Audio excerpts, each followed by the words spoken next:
Becoming selfless through Kabbalah. Hello everyone, Rabbi Jacobson here. We'll be talking about the topic of selfishness, selflessness, and all its implications in our personal lives. So, as I always begin with a little overview on a topic that I believe is far not spoken, far as much as it should be spoken about, because of its vital impact on so many issues in our lives. So as a small general intro, as you know, I've talked about this many times, in any type of medicine, physical medicine or psychic medicine, spiritual or psychological, emotional medicine, there's the approach of dealing with problems symptomatically. You deal with a symptom, a band-aid, an aspirin, a painkiller. But then there's dealing with things at the root, not just remedying the problem, but uprooting it from the root, and that way you either prevent the problem or you resolve it in a way that it does not return. And of course we all aim for that type of healing because that's the best and long-term and the most powerful and consistent type of healing. And yet when it comes to so many issues, even physical ones, because we delay and we procrastinate, we have our excuses, we don't want to face the difficult situations, but especially in the emotional and psychological realm, most things we deal with is immediate. If you can just get rid of a little pain, a little anxiety in a quick way, why bother going through a whole process? But as we know, there's the long, short road and the short, long road. The short, long road is short, but it ends up being long because you have to keep revisiting it. The long, short road takes longer to get there, but once you do, it's short, it's sustainable, it's containable, it's for long-term resolution. So the same things when we deal with issues like selflessness and selfishness, as we'll see, these are topics that on the surface level you may say, you know what, I don't really have time for it now, I'm busy. If you're telling me how to build a better relationship, if you're telling me how to be more at peace with myself, if you're telling me how to make more money, be successful, that's my immediate concern. But these more so-called sensitivity matters of being more emotionally refined, being more giving, being more selfless is a good thing, but I don't see it as so compelling. Well, as we'll discover, not only is it compelling, deal with that and you deal with the root of so many issues that we do struggle with. And that's a far healthier and more comprehensive and holistic approach is what we're going to be talking about. So the word selfish, when you say somebody's selfish, it's not exactly a compliment. You know, selfish is associated, it's not flattering. But interestingly, the word selfless is not that appealing either. For many people, the word selfless, you hear the word selfless, you associate it with and equate it with being a wimp, being naive, being gullible, being passive, a pushover. You know, you're so selfless and people take advantage of you. In the culture in which we live, we've been trained and programmed to think, you want to succeed in life, you got to be a go-getter. You have to be aggressive because no one else is going to take care of you. If you're going to be in the selfless mode and not focus on your self-interests, no one else will. So though it's a beautiful attribute to be selfless, you're humble, and you score points with God, and it's definitely great fodder and material for giving someone an award or for eulogy after 120 years. But in practical, it doesn't really serve us well, so goes the argument in our modern culture, because people don't respect it, people take advantage of it, and you won't get what you need in life. And yet, when you think about it a little deeper, you find that all things in our lives that are eternal, that are enduring, and that last, you can trace it to some form of selflessness. Because selfish interests can be very powerful at the moment, but they only last as long as that self-interest is there. Whereas those that have made selfless sacrifices in life, you'll find in history, their sacrifices leave a legacy, leave children, leave generations with something that lasts forever. And as I mentioned, this is a topic that's not really spoken about. I mean, you'll hear about it sometimes as a value at school, sometimes at home, but it should be spoken about a lot more because so much is at stake literally in every area of life. I think the most obvious one everyone knows, what happens when two people, a couple, both are selfish. So sometimes selfishness meets, but sometimes it doesn't meet. When there's a form of selflessness, there's an ability to be able to transcend yourself and your needs, to think of another person. So love and relationships is very much bound to a selfless attitude. And I would even say successful relationships you can trace to the selflessness in the relationships. So that's what we're going to speak about. And we have to always dispel some myths. The reason selflessness has such a bad rap, and why it's seen as being something that may be a nice virtue, but not practical or not useful in success, is because it is very often confused with low self-esteem. Selflessness, being passive, being a doormat, being a shmata, as they say, others taking advantage of you. So we need to distinguish between low self-esteem and between humility and selflessness. And the word that I'm going to introduce is a word that comes from the Kabbalistic lexicon, mystical language, explained and elaborated upon in Hasidic texts, in Hasidic literature, and that's the word is called bittul.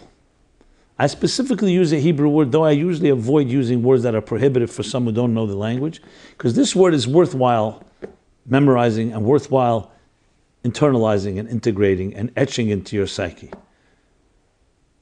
So the way you'd spell bittul would be B-I-T-T-U-L.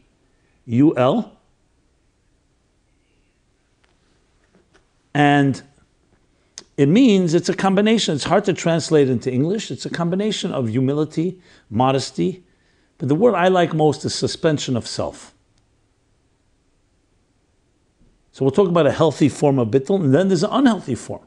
An unhealthy form is exactly that, as a doormat, somebody who feels very low in their own eyes. No self-confidence, no self-esteem. In Hebrew, there are actually two words for this.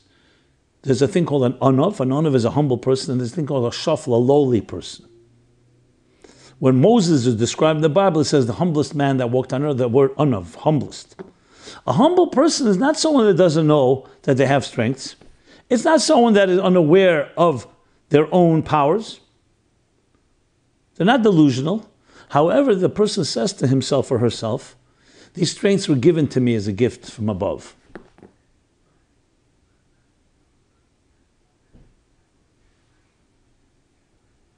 If someone else were given these strengths, they would have done better than I. So it's not minimizing what you have, it's just not taking full credit as a self-made person. On the other hand, the lowly person actually thinks that they're worthless, that they're damaged goods, that they're not valuable, that they're not worthy of love, they're not worthy of appreciation, they're not worthy of respect. And then often these become self-fulfilling tragic prophecies. You project that type of energy. Do you see the difference? It's extreme different. One is strength and one is weakness. One is demoralizing and makes you shrink away from action. The other one is motivating. The humble person is very driven, but they're not driven just for their own personal gain, it's for the bigger cause. And they're able to forego their own subjective interests and represent a greater interest. So it's not someone that does not have interests, except the self, the egocentric, is not the center of the universe, is not ego. Center of the universe is the cause that you're serving, the person you're loving, the actions you're doing. And in return, you do get satisfaction, but it's not driven by your own inner satisfaction. It's not about extending yourself, it's about giving of yourself. So let's, of course, discuss this a little further and understand how it plays itself out in our lives. Psychologically speaking, one of the reasons, and I say one, maybe it's a primary reason, that people are in a, we'll call it acquisition mode, to put it mildly. But basically someone who's a taker and actually is proud of it.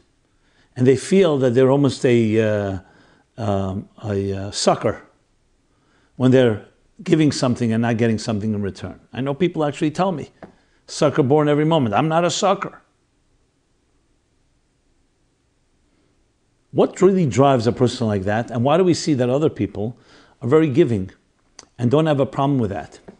So one of the words that is often used and associated is the word insecurity.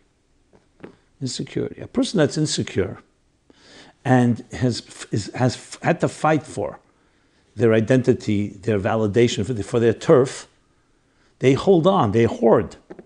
They're very bound and they're very consumed with what they own and what they acquire. And it's very difficult to tear that away from them because they identify with what they acquire, whether it's money, power, influence, objects, materials. They identify that with their value. Their self-value is tied with their net value. And I say net, I don't just mean purely finance, but the things that they own, that they control. A selfless person exudes a certain inner confidence, not dependent on anything. So it's not like you take this away from me, I become less. So to put it into the formula of materialism and spirituality, everything in the material world is defined by what it is. I'm sitting in this chair, that's right now my position. If I stand up and give my chair to someone else, I don't have the seat. If I give some of my food to someone else, I have less food. If I give my money, I have less money. That's the definition of materialism, because time and space are occupied by every entity, and two entities cannot occupy the same time and space. When it comes to spirituality, that rule does not apply, because spirituality is not defined by physical time and space. There's conceptual time and space. So two people can be sitting in two different chairs, but their love for each other is so deep that it transcends the space between them. And therefore, it's not like I'm losing something when I give. So if we were just material entities, like let's say two stones, for me to give to you would mean that I have to give something up. But being that we have also a spirit within us, a spirit beating within ourselves, so the spirit transcends time and space, and therefore I can give and not feel less. A good physical example of that would be a flame. The Medrash and the other places give an example. You light a flame from a flame, the original flame does not get diminished.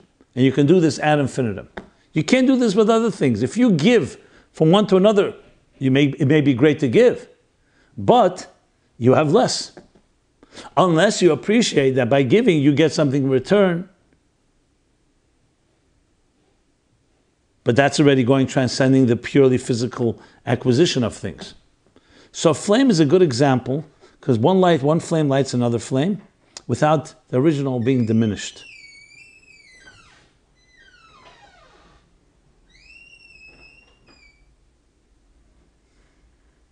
So in our personal lives, the fact that we're not just bodies and we're not just physical entities gives us that latitude, gives us the spirit within us that transcends.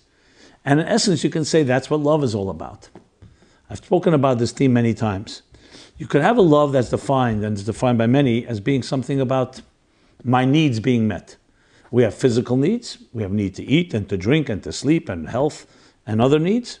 And we have a need for love, to be nurtured, companionship, to be validated, be supported, and all that it comes with. Now, two people have needs and they complement each other, each one gives the other needs, so you could have a loving relationship based on those terms. But as you can imagine, it's quite precarious and quite mercurial, because there's no assurance that those needs are going to remain. There's no assurance that this person is going to fill your needs. There's no assurance that another person that you may meet somewhere will fill those needs better. So needs are quite arbitrary, and they change. So then there's the model of love, which is the model of love being primarily giving. It's what you give, not just what you take. And what you give is the love that you give. The transcending yourself is exactly the purpose of love. Not just to be more of you, and the other person is now complimenting, like the joke goes, the guy goes on a date, speaks about himself for 2 hours. And then he turns to the woman, he says, okay, enough about me. Now what do you think about me? Basically 2 stages of narcissism. First, I talk about myself. Then I ask you what you think about me. no room. What about what that person is feeling? What do they need? So we live in a world where many people feel this is what's necessary, because either we've been hurt, or because which results in, again, in insecurity, lack of trust. So we try to control. We're trying to control. And control means maneuvering, that I get as much as I can, and I give as little as I can. In a true healthy relationship, when a person is completely secure, the selflessness is not coming from weakness. It's not like because they have very little and they feel lowly. It's the contrary. Because they're so confident in themselves, I'm happy to give. It's a pleasure to give. Giving is a sign of my independence. It's a sign of my strength. That I can give and don't feel less. I can give you my money, I can give you my food, I can give you my time, I give you my energy. I'm not so self-consumed that, you know what, anything I give you, I need to have a calculation. What am I getting in return? It's not a business transaction. It's a spiritual transaction. And hence, love. So love is directly linked with this type of selflessness. So what's the meaning of selflessness here? Not annihilation of self. Less selfless, meaning that the self is not the center around which everything orbits. There's something more transcendent. And that could be the love that two people have. It could be the vision, the goals, the objectives they want to build. And you'll see all success resides in that dimension. Even in hardcore capitalism and business, you'll see, whenever they talk about a mission statement of a business, they'll always say, what cause does it serve? It can't just be the mission is to make money. What need are you serving? Serving. Because that right away defines that the customer is getting something from it and they'll value you because of that. Whatever it is that you're serving them with. Now, could it be self-interest, that's why you're serving them? So be it. But it's not just self-interest. The self-interest is around the serving. The mission is to fulfill the need of the company's, the company's mission is to fulfill the need that is defined in that mission. Google's mission to organize all the information of the world and make it accessible, readily accessible, something like that.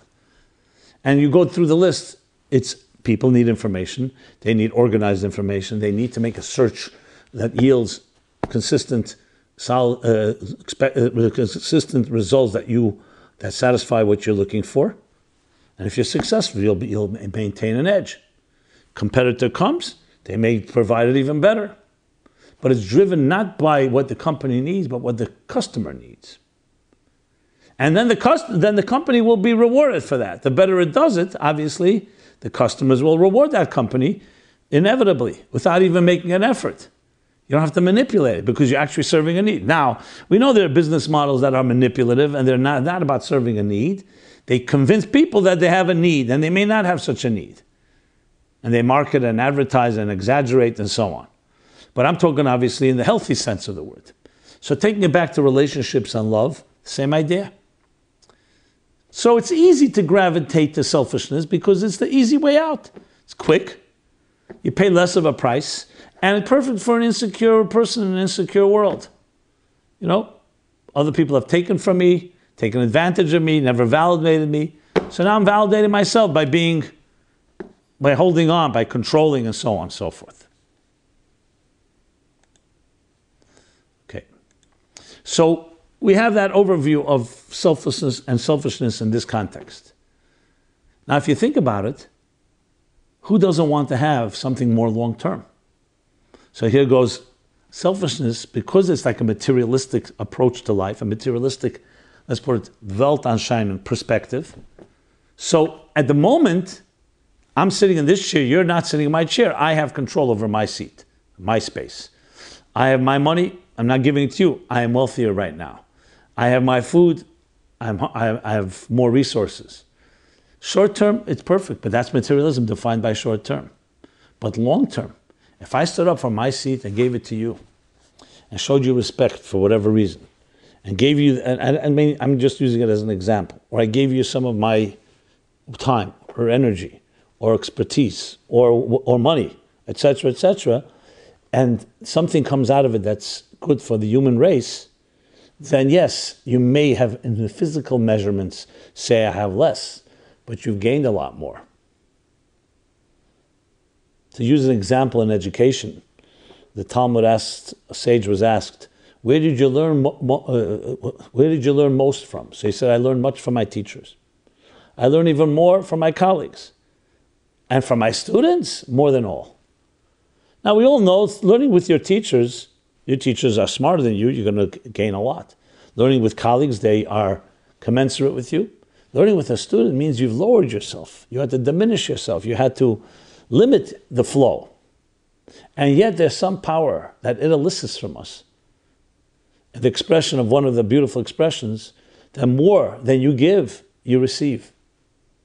More than the giver gives, he receives.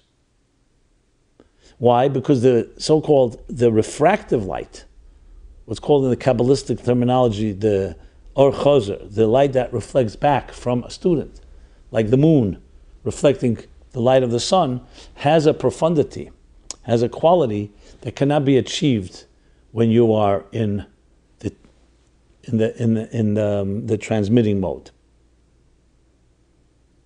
So giving ends up giving back to you something that taking can never give. It's a qualitative thing. It also builds self-confidence, and it builds a self, I have what to give. Think about it. If you were to take a given day, tomorrow let's say, you say, I'm going to volunteer a half hour of my time. Take away from my busy schedule, a half hour of my time to help a needy person, special child.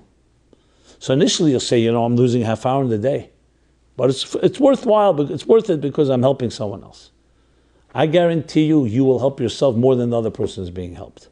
There's something you get back when a person has that type of getting themselves out of the way. Because the real trap, my friends, of all problems is the self. So we're not looking to annihilate the self. We're just looking that the self should not be the all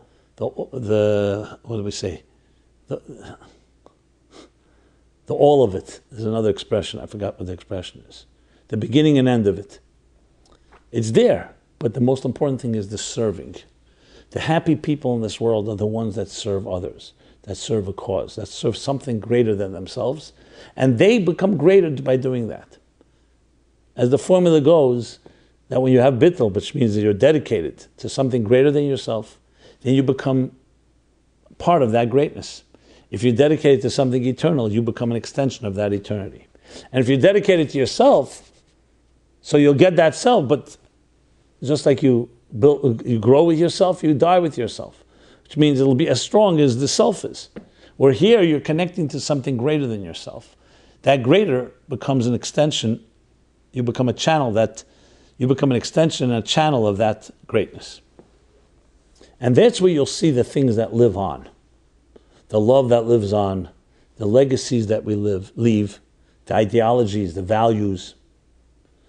All these things are not appreciated in a world that's consumed with instant gratification, with immediate gain, with financial and materialistic success. Because by definition, those are all defined by limited and short-term goals. But everything in life that's worth investing in, let's talk love, truth, soul, purpose, meaning, God, children. Look at all of them and you'll see selflessness is required in each one. Selflessness is required in each one of them.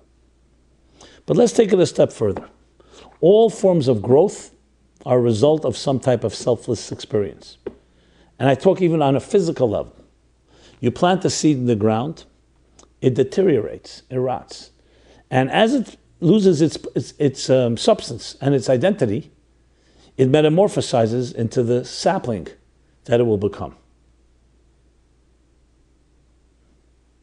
The caterpillar metamorphosizing into the butterfly. And in life as well, we all go through the awkwardness of adolescence, only to emerge as an adult. You lose your baby teeth to get your adult teeth. You need to shed a layer of skin to assume a new layer of skin. And the same thing is intelligence. As long as you have old perspectives, you'll be trapped by them. You want a new perspective, you have to free yourself somewhat of an older perspective, or at least suspend it to allow in a new piece of information. That's how we renew ourselves. That's how we regenerate. That's how we are refreshed. The people who have the sparkle in the eye, no matter how old they are, is because they're constantly renewing themselves in that way. This doesn't mean you're erasing your past. It just means you're not defined and trapped by your past. And you always have that sparkle, hearing something new, a new idea, a new joke, a new story, a new anecdote. It's not like those that say, I've heard it already. There's always that freshness. That is a sign because you're moving from an old paradigm to a new paradigm on an ongoing basis. The Kabbalists call it in Hebrew yesh, ayin and yesh, which means a state of being, which then goes into a state of a void or a vacuum, leading you to a higher state of being. That's the example. The seed, it rots, disappears, and it leads to another state. It's the shedding of an old layer of skin, shedding of an old perspective, shedding of an old experience to assume a new one. And when a person masters that cycle, that is when you really feel always young, forever young, feel you're growing. And everything is an adventure. You tell me an area in life where this is not relevant.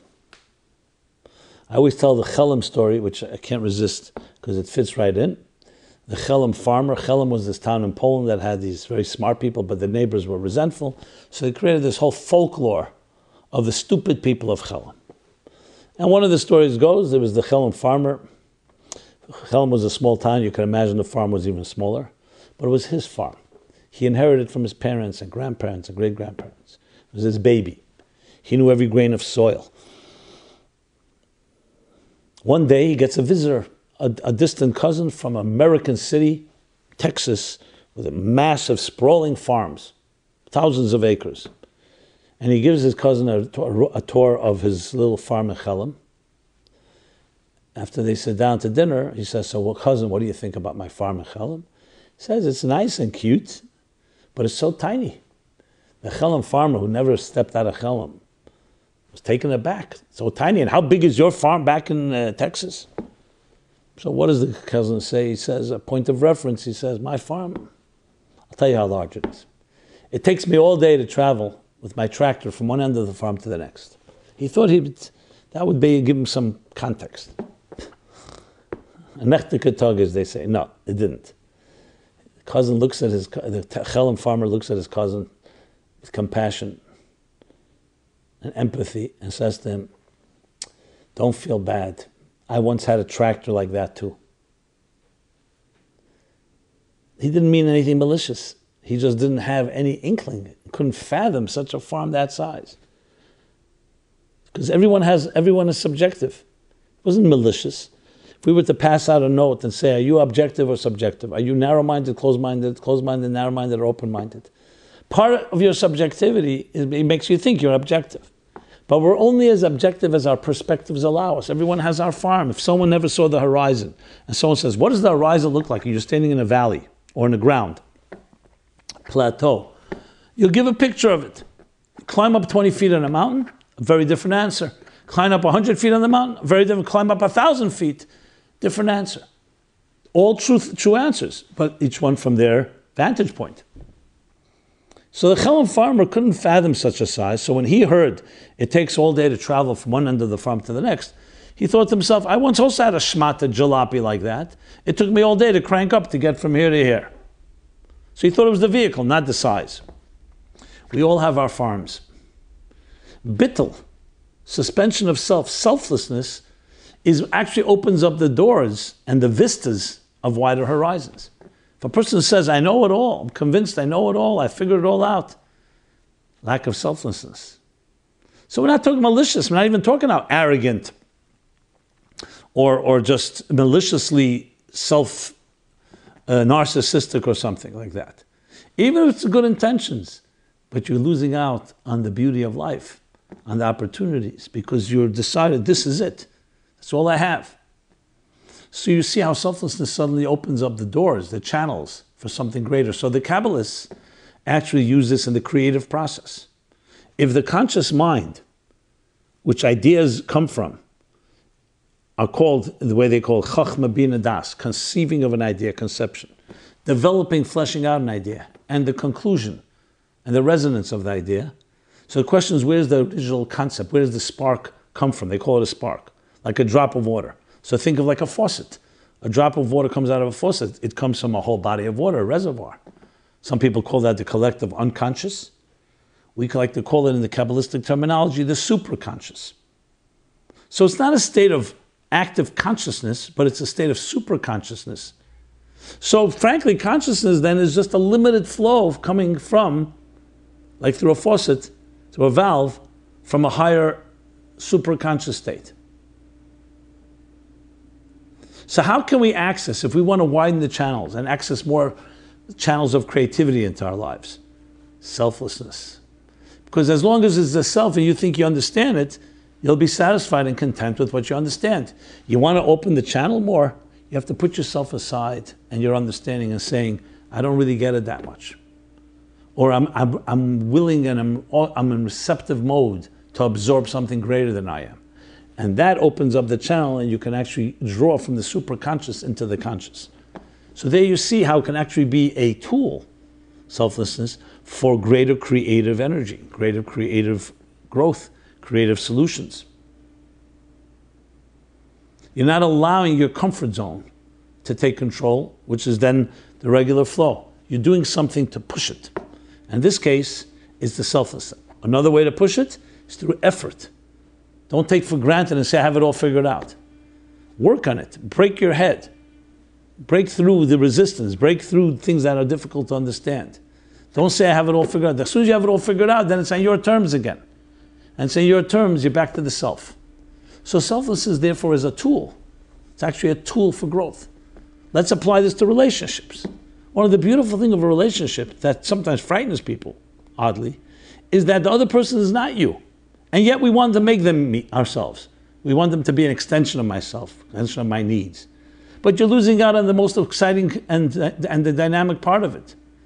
The mystery, the mystique of it. That the other person has dimensions you're not aware of. And if you love that person, don't you want to have a little taste of it? It's like someone saying, no, I want the flower, I want to be able to just eat the flower. I mean a flower, like a beautiful flower. But the mystery is in the petals. And in a way, it's extremely exciting to not try to control it all. And that's what gives you so much satisfaction. But we want to own. Ownership undoes the whole mystery of it, the whole beauty of it, the spontaneity of it. You want to know there's something I don't get. Now, you don't want it to be in a way that's completely inaccessible and distant, then there's no relationship. That's why in a relationship you have to have love and you have to have respect. Space. You have to have love and you have to have awe. The love is the closeness. The respect is like sensing there's a mystery to the other person. And that makes it exciting. You want to engage in that mystery. You want to uncover a little of it. And then you realize there's a deeper dimension of mystery. That's what makes it so beautiful. But again, we live in a world we want control. And control means, I don't want a mystery. I don't want an unknown. I want to know exactly what's coming. What do you do by that? You deaden the experience. What about the excitement, the surprise that comes, the surprising element that we know is so vital in creating excitement, creating passion, creating a dynamic energy. The surprise of it, the spontaneity, the things that you don't have figured out. All this is an extension of the selflessness. So we suddenly see selflessness takes on a whole new life. It's not just, oh, I'm not thinking about myself, I'll just do it for the cause, I'll just do it for another. It's part of it. But it also opens you up to the adventure of life. It opens you up to the transcendence. What is transcendence? When you listen to a beautiful piece of music, you will view an unbelievable, amazing, gorgeous piece of art. You travel somewhere. The sense of awe that all this elicits. What is that coming from? It's coming from precisely that you don't have control. It's not something that's common. It's not something that's usual. It's giving you a taste of something other, an otherworldly experience. Listen to music, mesmerized, transports you to another time and place. And as soon as you try to own it and control it, you lose it. You want to be absorbed by it. You want to be submerged, engulfed. Like when you go to the water, you go into the water and you just float. You know, you go into another reality. You want to be like nurtured and lifted on the wings of a transcendent experience. That's exact opposite of taking control and owning it. It's letting go. It's surrendering. There's a tremendous power to surrendering. But the word surrender, even worse than the word selfless, is a toxic word for many. Surrender? Surrender is associated with surrendering at war. You're fighting a war and you give the white flag. You surrender. Surrender means you give up. You let someone else win. It goes against all the grain of our nature where we want to be the winners. We don't want to be a loser. Surrender and losing is synonymous. But let's talk about a healthy surrender. The surrender that you surrender to someone that you love, you celebrate the vulnerability because you trust the other person. You don't have to be worried that they'll judge you. You don't have to be worried that they'll exploit you, that they'll in some way hurt you. There's a tremendous element of relief. I would even say oxygen in surrendering into the arms of someone that you love. Children feel it. You see a child falls or a child has a little anything and they come running to their mother and father. They want to be embraced. They're surrendering to the love of another. Obviously, that tells you how damaging and destructive it is when that love doesn't respond. The parent doesn't respond. Or they exploit the child's vulnerability. But barring that, let's talk on the healthy, it's beautiful to have that. You can come home and say, I'm not always all in control, I'm all invulnerable, and anything goes. A certain element of, there are times I need to be the one that's dominant, the one that is controlling, and there are times you just want to kick off your shoes and just be embraced, hugged, accepted for who you are, without judgment, without adjustments. You don't have to walk on eggshells, maneuver. Everybody understands the value of that. But it's a precious and becoming a more and more rare commodity in our times. But it's such a necessity. For 9 months we spend in our mother's womb, we're completely vulnerable, completely dependent on another, completely submerged, as I said, engulfed in the embryonic fluids of our mothers. And when we emerge and the umbilical cord is cut, we're still vulnerable and embraced, but as we become independent, we still need to return to the womb in many ways, to the hands and arms of people who love us, to have that vulnerability. Out of strength, not out of weakness. So their surrender takes on a very different meaning. Just like selflessness takes on a different meaning. It's allowing yourself to experience something greater than you. And is the secret to every form of success and growth and achievement. And the people that don't have that, even if they may be driven, something will be compromised. Whereas if you have this, it feeds you in such powerful ways because you're opening up a lifeline to something greater than yourself. You're tied above, you don't fall below. The perspectives open up. You're not afraid to learn something new. You're not afraid to say, I made a mistake. You're not afraid to say that, yesterday I knew this, now I'm in a new place, I have a broader horizon. On the contrary, not only are you not afraid, you embrace it. You celebrate it. Now, of course, we have to be wise and pragmatic and know there are people that could take advantage. You can't just do this with everyone and just surrender and be open to everyone because people will exploit. That's why we need discretion. That's why, as I mentioned many times, that we have a wall that surrounds us, a type of figurative wall, and we have gatekeepers, so we know what to let in, what to let out. But you don't want to become so self-contained that nothing goes in, nothing goes out. Look at how the human being breathes. We breathe. Exhale, inhale. Always taking fresh air. New air. And then exhaling in a process. A contraction and expansion of our hearts. Heartbeat. The pulse. You'll see all of life is that type of cycle. Of a give and take. Recognizing there's more out there. Reaching for it. Internalizing it. And then going reaching for more. That's the breathing. That's how we breathe psychologically as well and emotionally. Relationships. You're learning from people all the time. Who's the wise one? Who learns something from everyone. Which concludes, that tells us, teaches us, that everyone has something to teach and everyone has something to learn. Everyone. So you see, my friends, that the word selflessness initially can seem like terror. It's not a frightening word. But it's a word that we don't really understand can end up becoming, and does end up becoming, the key to success, the formula for growth, And it's counterintuitive. Because again, ask somebody to say, who has more? The one that who's holding on to more? No. The one who has more is the one that gives more. Because when you give, you are getting something that you cannot ever hold on to. Famous story with Sir Moses Montefiore, the great philanthropist, lived in the time of Queen Victoria in Great Britain, in the United Kingdom. And Montefiore, you hear the hospitals Montefiore, you hear Montefiore different in Jerusalem. He rebuilt Jerusalem, and he was a major philanthropist. He was once having a conversation with Queen Victoria, and she said to him, Sir Moses, what is your net worth? What are you worth? What value? He said, I have to calculate it. He comes back a few days later and gives her a number. She says, Sir Moses, you mock me. I personally know you have holdings that far exceed what you just described, the number you gave me. He said, no, Your Majesty, I'm not mocking you.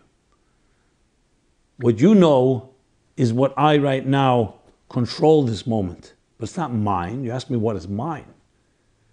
What is truly mine is what I've given away to charity.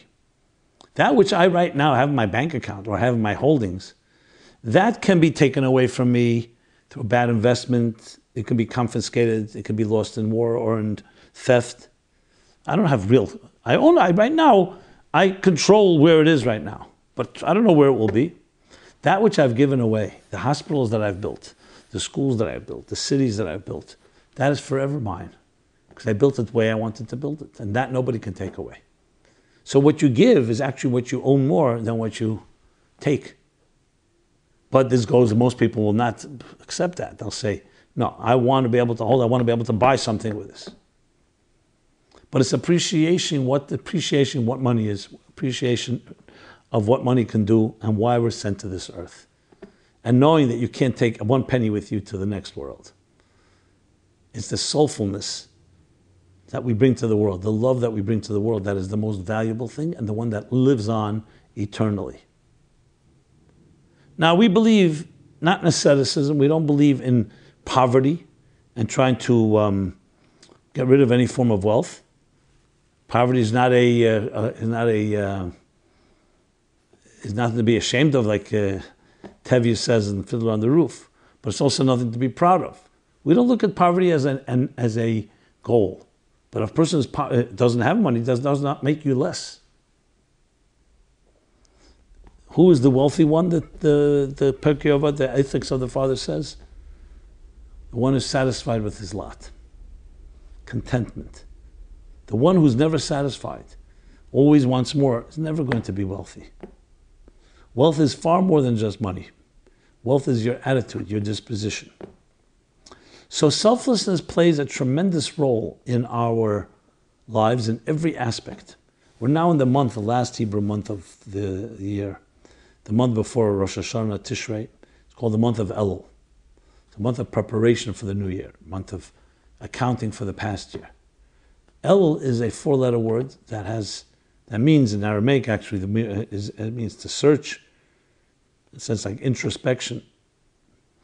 But Elul has an acronym, has several acronyms. And one acronym is from the verse in the Song of Songs. I am to my beloved and my beloved is to me. What does that teach you? The secret to relationships.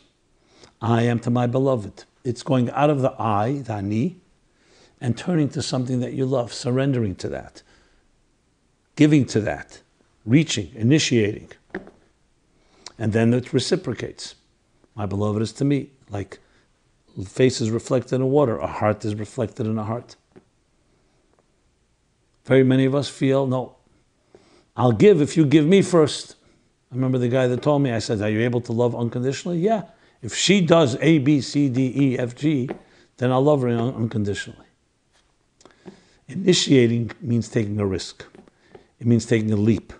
Not waiting till the other person acts and then you'll react, but you're being vulnerable and you're opening yourself up. Yes, you may not get what you want, but it's the greatest strength that a person has. That shift, that leap. Look at everyone who's come out, rite of passage in life. You'll see the moments when you reached and tried something you never did before. With all the fears involved, and you get over it, take the leap, you initiate, that's when there's a breakthrough. That's the given.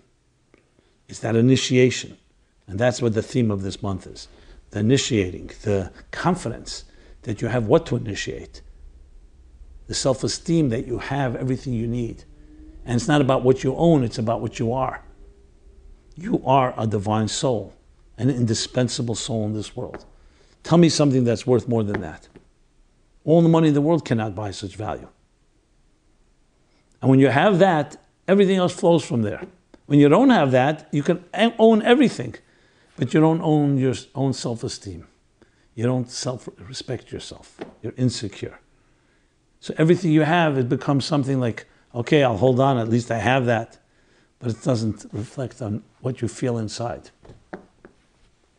I've seen people in my life weren't blessed with a lot of material gains or for money and so on. But they had that inner peace that everyone would envy. Didn't have to fight demons, not dealing with how others look at them, not being concerned with their status.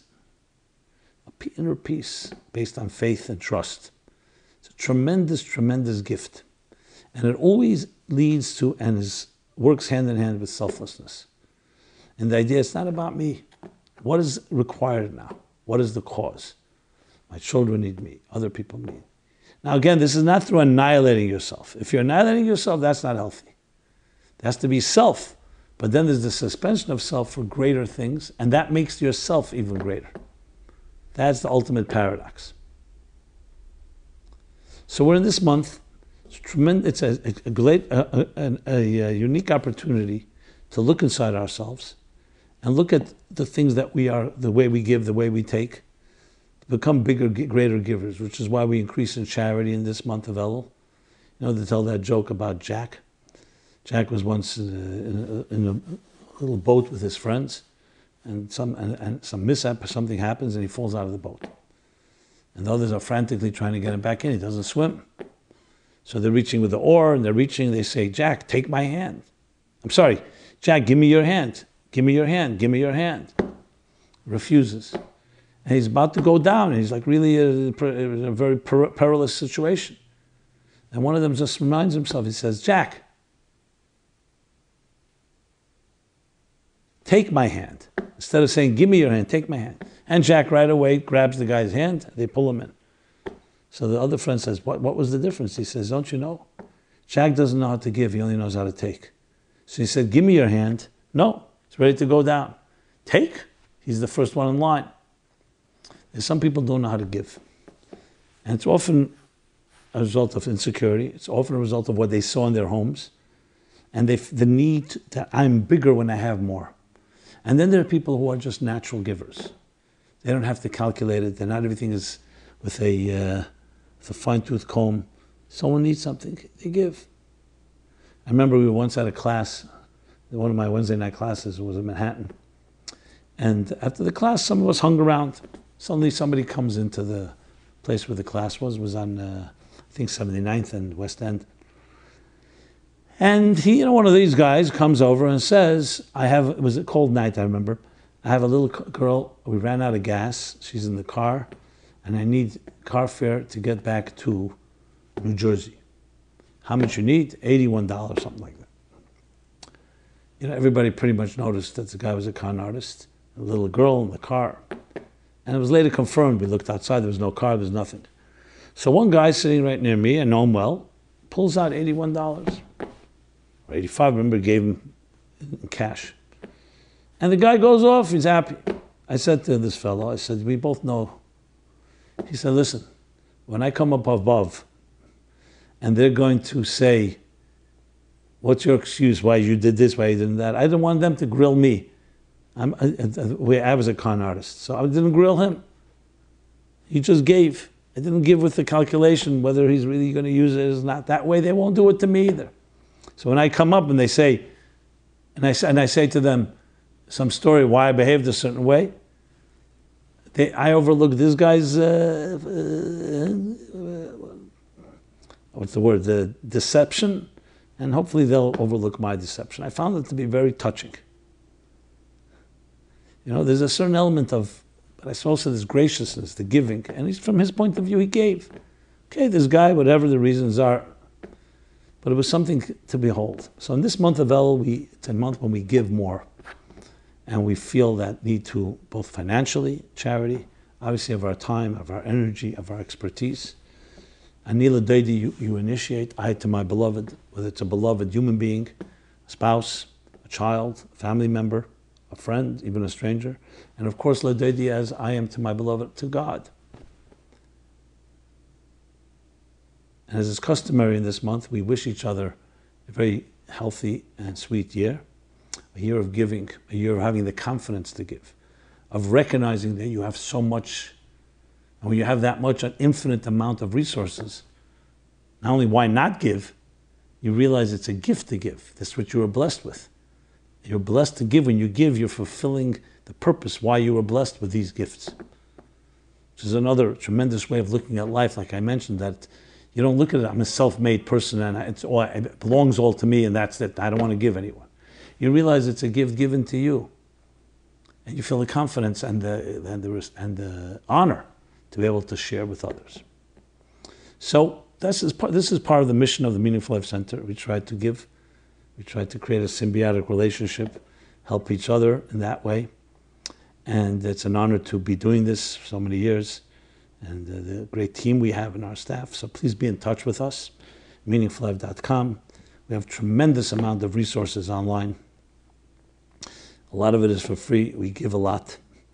And we hope you help us as well, supporting our mission, our cause, by going to meaningfullife.com/sponsorship, dedicating a class, a program, or just a recurring donation. That really helps us survive and build our programs, pioneering programs.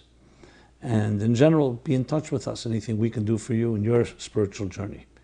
We offer every week now, the theme of the week, we have what's called a soul gym, as in working out your soul. So we have a soul vitamin on Mondays, a soul workout on Thursdays, and on Wednesday nights we have, which we are looking for the exact name. So far, we're thinking of the name Soul Study and Skills.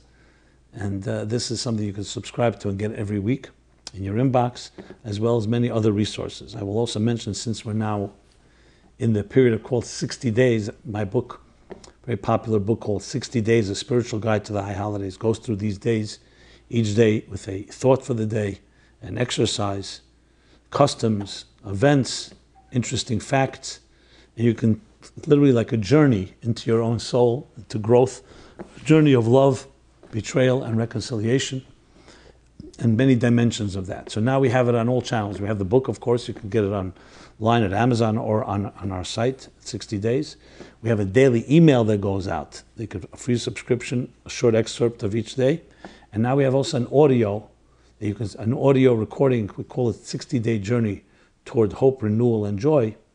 A WhatsApp group where you can just subscribe to.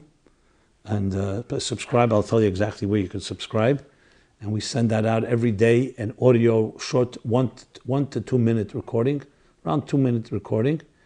And you subscribe, let us see, I'm just looking.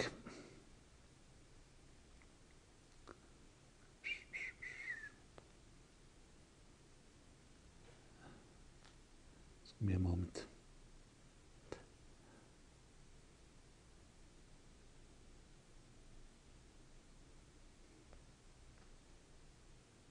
Okay, subscribe to 347-766-7558. Again, 347-766-7558.